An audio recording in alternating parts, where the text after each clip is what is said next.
Ladies and gentlemen, welcome to BSV TV. I'm your host Satoshi, and on this show we'll be defending the one and only, truly genuine Bitcoin. The Bitcoin that Satoshi Nakamoto designed in his white paper as a peer-to-peer electronic cash system for the world. Let's get the disclaimers out of the way. So all the statements that you hear on this show are opinion and must only ever be taken as opinion.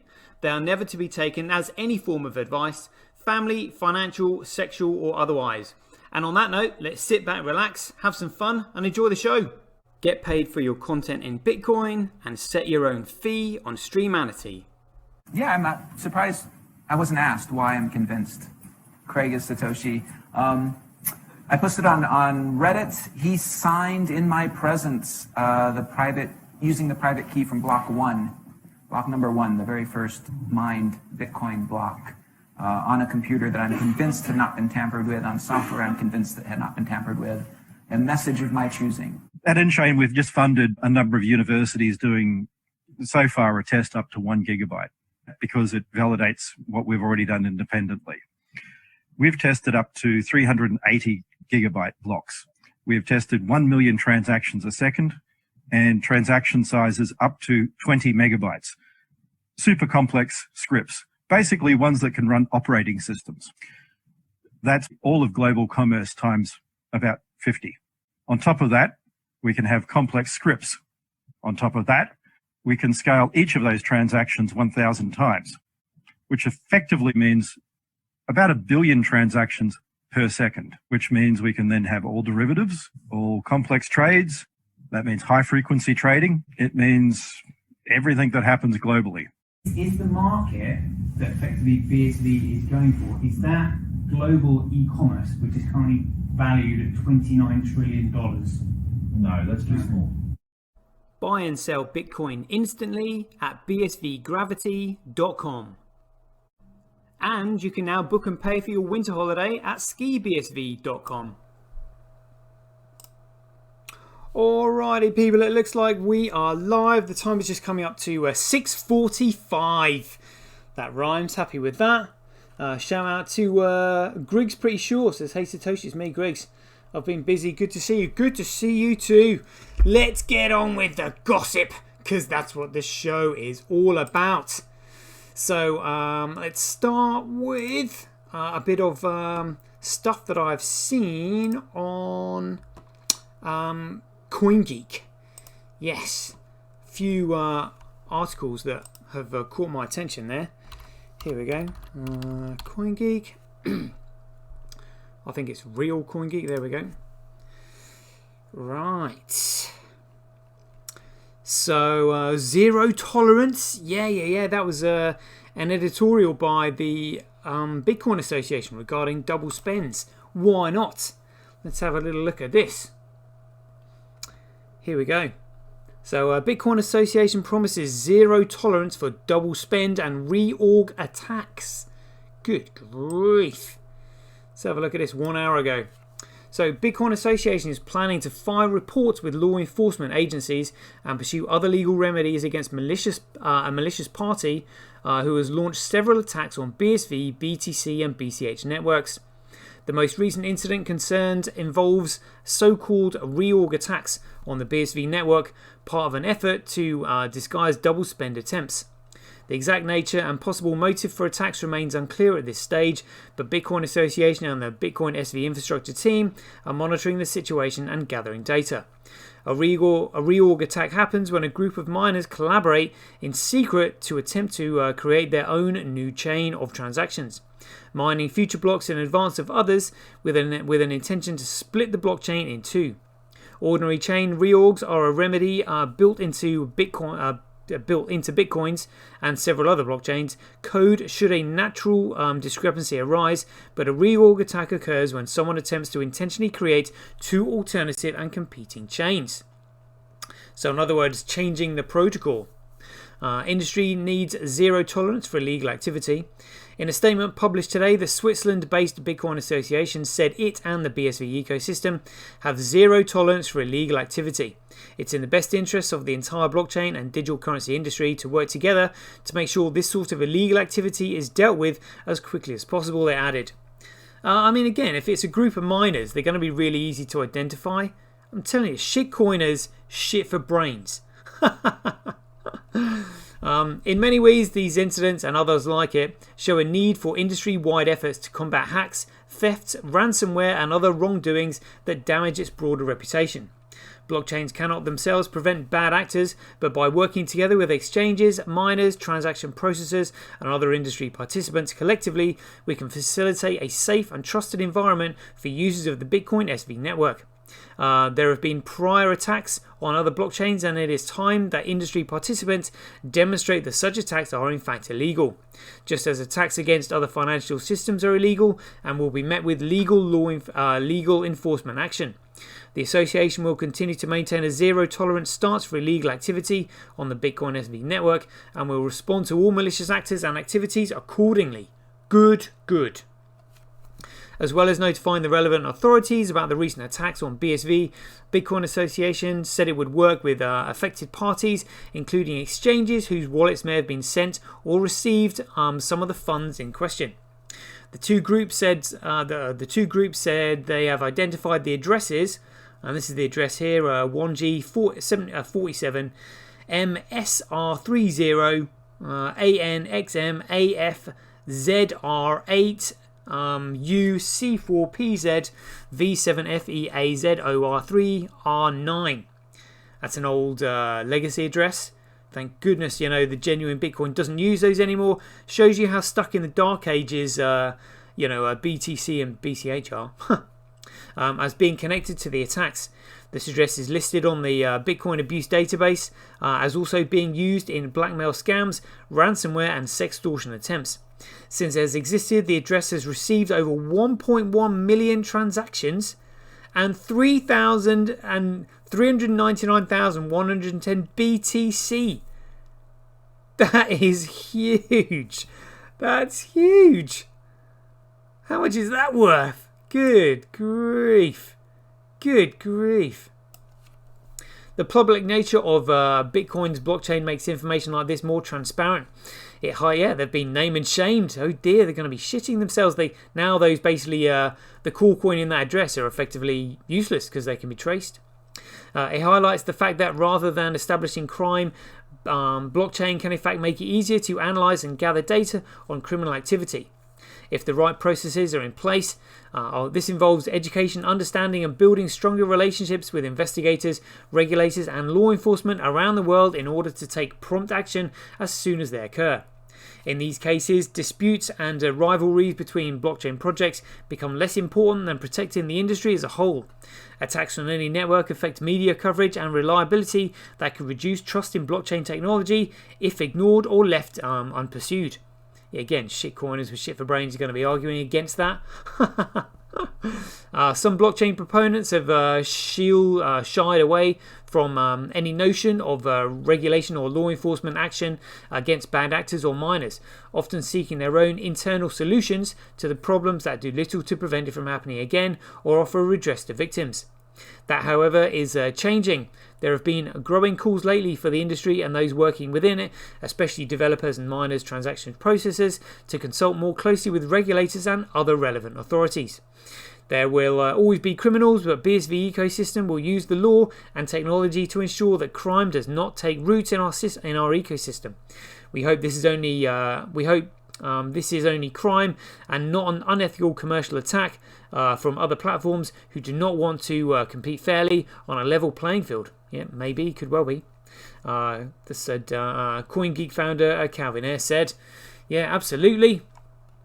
Could be shitcoiners, shitcoiners shit for brains. Absolutely insane. Few other articles I wanted to go through. Some good ones here on CoinGeek. Let's have a quick look at the ones I saw. I did have a look at these just a second ago. They might have been on here. So this is that's the one we just effectively read, really. Bitcoin history part 3: the Raspberry Pi revolt, proof of hat, and Bitcoin Cash. That does sound funny. Weekly live stream indictment. Former BitHub chair indicted in South Korea amid claims of fraud. Oh, we'll definitely read that one and this one. Let's have a look at this. Here we go. So 9 hours ago, press release. TAL reports accelerated what's on chain demand and provides company update. All right, check it out. All right, so a few things about TAL there. So what's this? TAL's wholly owned what's on chain brand continues to deliver promise to be the world's Bitcoin SV BSV block explorer, attracting 2 million monthly page views over previous 2 months. Wow. WOC received 33,350,000 API requests globally in June. Wow, that's the what's on chain. Whoa. Coming from North America, EU, UK and Asia, a month-over-month increase of 42%. That is huge. They're the figures we want to keep a note of. Brilliant. Loving those. Going to add those to my chart show. In June, TAL successfully completed 8,900,000 transactions on the BSV blockchain network. TAL's hash rate from the end of June reached 405 petahash per second, ahead of the stated annual goal. In June, TAL mined 2,441 blocks, including 40 big blocks greater than 200 megabytes. TAL mined 25,018 BSV coins in May and June. TAL processed over 90% of all BSV transactions in June and over 72% in May. Loving those figures. Loving those figures. So Vancouver, British Columbia, TAL Distribution Information Technologies, a vertically integrated blockchain infrastructure and service provider for enterprise, today announces that it's WOC, what's on chain.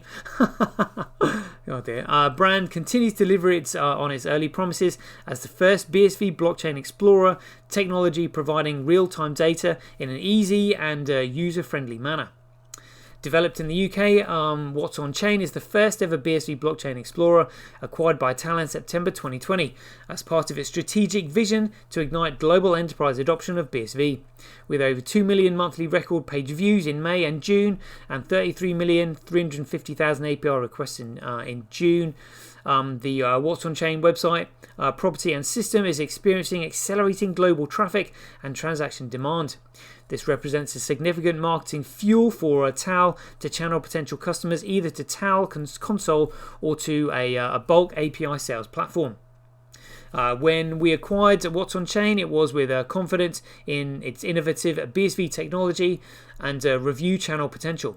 The increased traffic at What's on Chain and the amount of new data on the BSV blockchain, measured in British pounds, I guess, is real evidence that BSV is starting to show its promise of utility and scale beyond anything else in the market. That was a comment by Stephen Matthews, TAL CEO and Executive Chairman. TAL maintains its global blockchain innovation leadership, achieving important milestones, including a world record 638 megabyte block processed on the BSV blockchain network on March 13, 2021. The company also continues to exceed target projections for mining and transaction processing, with TAL reporting 2,441 blocks mined in June. Yeah, I think we just went through those stats a second ago. Done those. About TAL Distributed Information Technologies. Yeah. All right, cool. Loving those figures. I might have to try and get just daily updates on those. Love those. That is massive. Oh, see, it's all about the figures, peeps. It's all about the figures. Shout out to Neezy and Snoozefest in the house as well, and Reform Too Many Coiner. Yeah, loving these stats. Right, let's see what else there was here. This indicted former BitHub. Naughty boy. So, a former BitHub chair indicted in South Korea amid claims of fraud, false promises. South Korean digital asset exchange BitHub is in the headlines for all the wrong reasons again this week. Prosecutors in Seoul have indicted former chairman and BitHub Holdings Lee Hung-hoon on fraud charges over a $100 million business deal gone bad. Oof, someone's going to be hurting there. Meanwhile, a former partner involved with plans to set up a subsidiary exchange in Thailand is suing BitHub's Hong Kong entities, claiming the company was never serious about setting up the new operations. The case offers a glimpse into an industry that has frequently turned empty promises and hype into billions of dollars and the behind-the-scenes deals that drive exchanges' key business decisions. Lee, prosecutors allege, wanted the equivalent of $100 million as a contract fee from Kim Byong-gung, chairman of Korea's Bangkok Group. Is that right? BK Group?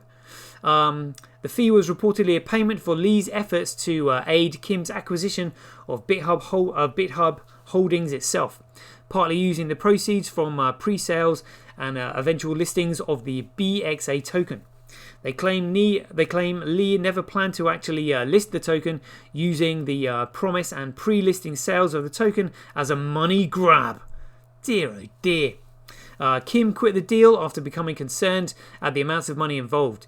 BXA investors also sued Lee and Kim together, but South Korean authorities dropped charges against Kim and are saying he is also one of Lee's victims.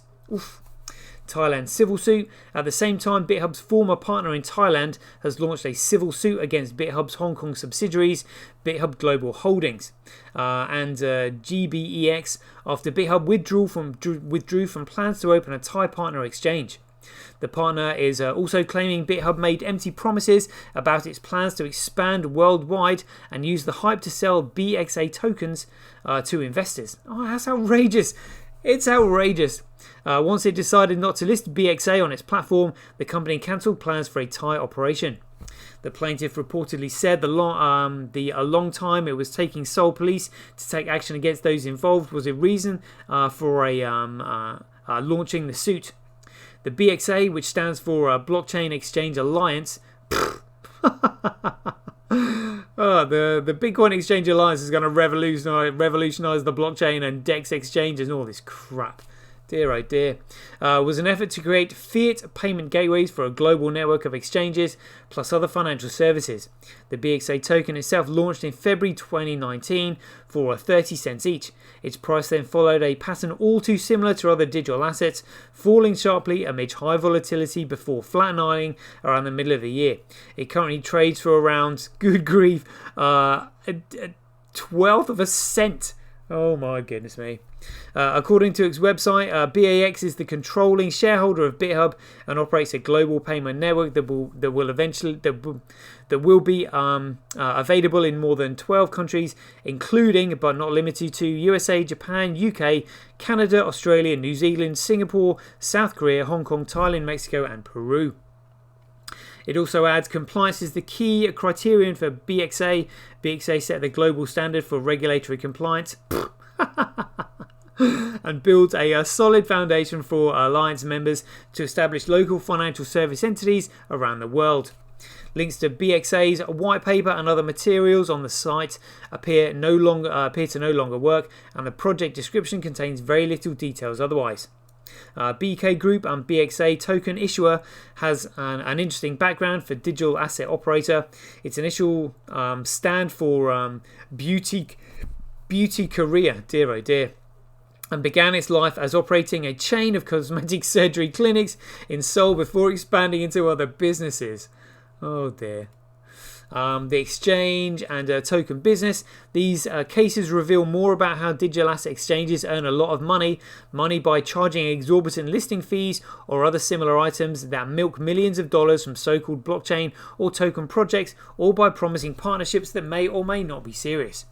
Most crypto coins and digital tokens are essentially worthless and lack real-world utility, but a listing on a major exchange can be a license to print money based on traders' speculation. If the project developers and or exchange operators can raise enough hype to pump an asset's price for long enough, large holders can cash out. That's an exit scam with hundreds or thousands of times their original investment. Because of this, many project leaders will bite the bullet and pay the fee, hoping it'll pay for itself and more.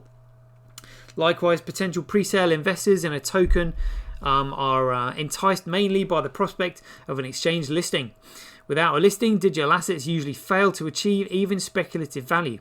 The whole affair raises some serious questions, not only about individual blockchain projects, but also the industry itself. What exactly it is selling, exactly, illegal security offerings, totally worthless. And what is the end goal? Too often events like the ones above detail the true nature of digital asset trading. Lots of hype, but little substance or real value. Absolutely. Well said there. Extremely well written there. Nice one, John. Quite enjoyed reading that. Excellent. Let's see what else there was. Look at this. Brazil's Bitcoin king allegedly arrested over a $300 million embezzlement. God, dear oh dear. Here we go again. A self-proclaimed Bitcoin king has been arrested in Brazil on charges of embezzling over $300 million from his clients. Claudio Oliveira was the president of the Bitcoin Banco Group. I read this in, I think it was Decrypt had this story. Yeah, absolutely shocking. Good grief. Alright, we'll save a bit of time. Don't need to read that. Been through that already. Let's have a look at Cointelegraph then. See which one caught my attention. What have we got here? Warren requires SEC chair on lack of crypto investor protection or whatever. I'm sure I saw something was around here. Look at survey. 21% of UK crypto investors say they know almost nothing about it. Oh my goodness me. SEC closes in on the settlements with US BitConnect promoters for millions. Good grief. All right, let's see. These are usually short and sweet articles here. A new survey reveals that nearly 2 in 5 crypto investors in the UK admit their understanding of the sector was poor to non-existent when they first purchased the cryptocurrency. A new survey paints a bleak picture of British crypto investors' motivations, knowledge and exposure when it comes to their investments. Almost 2 in 5, 36% of retail crypto investors in the country have conceded that their understanding of the sector was poor to non-existent. It's because 99.99999% are all absolute scams. They're designed to be opaque so that people can't really understand what's going on. When they made their first investments. As time has gone on, 21% of investors holding crypto still rate their knowledge of the sector as being equally low. The survey was conducted by Oxford Risk commercial software firm whose focus is on a product for wealth managers and financial services firms. While small, just 1,038 respondents, the research sample for the survey was reportedly weighted to reflect the United Kingdom's demographic profile. In addition to low levels of investment literacy when it comes to crypto, the survey indicated the demand for digital assets was driven by FOMO, or fear of missing out. Some 35% of respondents said they read widely about skyrocketing crypto prices, and 50% said that they had been encouraged to invest in the sector by their friends or family. Greg B. Davis, head of behavioural finance at Oxford Risk, said, the concern is that too many people are buying blind without knowing what they're doing and are being influenced to invest by rising prices and other people encouraging them to have a go. That is worrying if people have substantial amounts invested in cryptos and do not understand what they've bought. Well, even experts, or so-called self-proclaimed experts, even experts that named by Cointelegraph, we know that they're absolutely clueless. Absolutely clueless. Imagine having somebody as stupid as Peter McCormack, doing the emceeing for your, conference. Honestly, absolutely insane. A large minority are also still unsure about the market's future. 45% respond that they don't know whether there will be continued price appreciation. 32% were unconvinced there would be, and 24% were firm believers that there would. Regardless, 21% of the respondents plan to either buy crypto for the first time this year or increase their current holdings. Notably, most investors have put relatively small amounts of cash into the sector. 81% said they'd bought just a bit of crypto in the spirit of seeing what happens. 76% have invested less than 5% or less of their total savings, and around 41% less than 1%. 7% of investors, however, have staked as much as 20% of their total assets in crypto, whereas 10% have staked more than 10%. According to a recent study by the UK's Financial Conduct Authority, 2.3 million adults in the country held crypto assets as of June 2021. Wow. Up from 1.9 million last year. In addition to the increased number of investors, the FCA found that median holdings had risen from £300, which is like $420, up from £260, which is $370 in 2020. This uptick was accompanied by an increase in awareness levels, with 78% of UK adults saying they'd heard of crypto, again up from 73% the previous year. However, just like at Oxford Risk, the FCA remarked on a notable decline in the surroundings of crypto and decline in the understandings of crypto, similarly suggesting that many consumers did not understand the technology and industry. Yep, the majority simply do not have a Scooby-Doo. Not a Scooby-Doo. I mean, good grief. Let's see this other one. Where was it? Just went past it a second ago. There we go. SEC closes on settlements with US BitConnect promoters for millions. 4 of 6 US-based promoters of the notorious BitConnect Ponzi scheme have reached settlements with the SEC. How have they even got the money to afford it? Bastards. The US Securities and Exchange Commission is nearing settlements with 4 US-based individuals accused of promoting the multi-million-dollar crypto Ponzi scheme BitConnect. According to Law 360, the terms of the settlements are currently awaiting final approval from Judge John Coletiel. The judge noted that while agreement terms are currently legally sound, minor fixes are needed to be made to ensure that they are scrupulously accurate.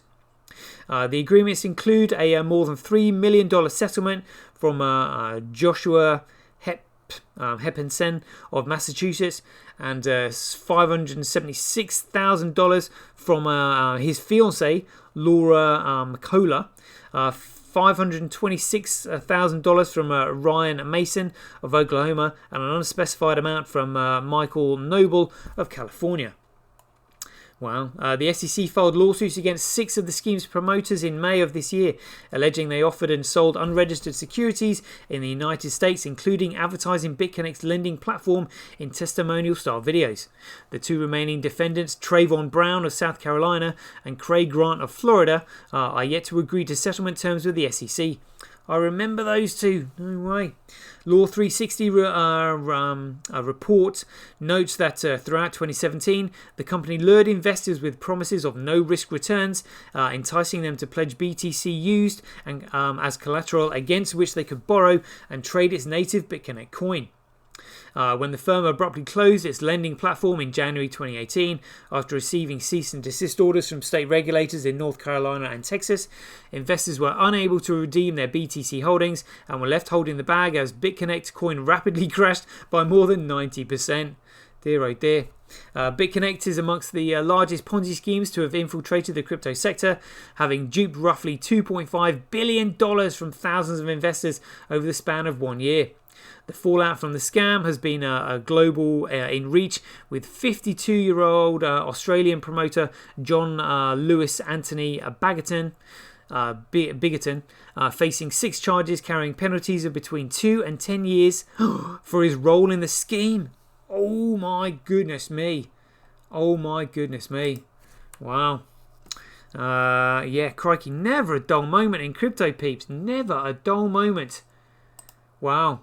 Alright, let's just leave that up there for a reminder. And it's time for Ding a Dong, people. Let's do this. Handles and payments in the chat box. I shall open my handcash right now and turn my volume up. Here we go. So starting from the top, we've got Griggs. There we go. Excellent. I think we've got it. Over to you. On the way. Excellent. And Neezy, you are next, as ever. Here we go. NEE. Neezy, got it. Swiping to send on the way. And Snooze Fest. Madam, here we go on the way. Let's get this. MAD. Got it. Swiping to send on the way. There we go. And reform a 2 minute corner. Use it or lose it. That should come up. Got it. Swiping to send on the way. Ah, Elvis Cool Cat in the house as well. Here we go. Is this one? Elvis CC. Is that right? Yeah. Elvis CC as Simply Cash. Plea.cash. Hey, there we go. I need to add that to my address. Let me do that now. Copy. There we go. Handle. Elvis CC as Simply Cash. Add. There we go. Got it. Next. Swiping to send. On the way. Anybody else? Anybody else? I'll just check I got you, Griggs. Yeah, I did. Got it. Excellent. All right, people. I think we're there. Yeah, nice one. All right, 31 minutes. Good show today. Love all this gossip. Never a dull moment in crypto. So until tomorrow, as always, be aware, take care, stay safe out there. Joy given. Catch you guys later. Get paid for posting your pics on Relica. Download the app now at www.getrelica.com. Get your tweet etched on Twitch, forever on the Bitcoin blockchain. Do it today at www.jointwitch.com. Buy BSV.live, the best place to buy Bitcoin SV online.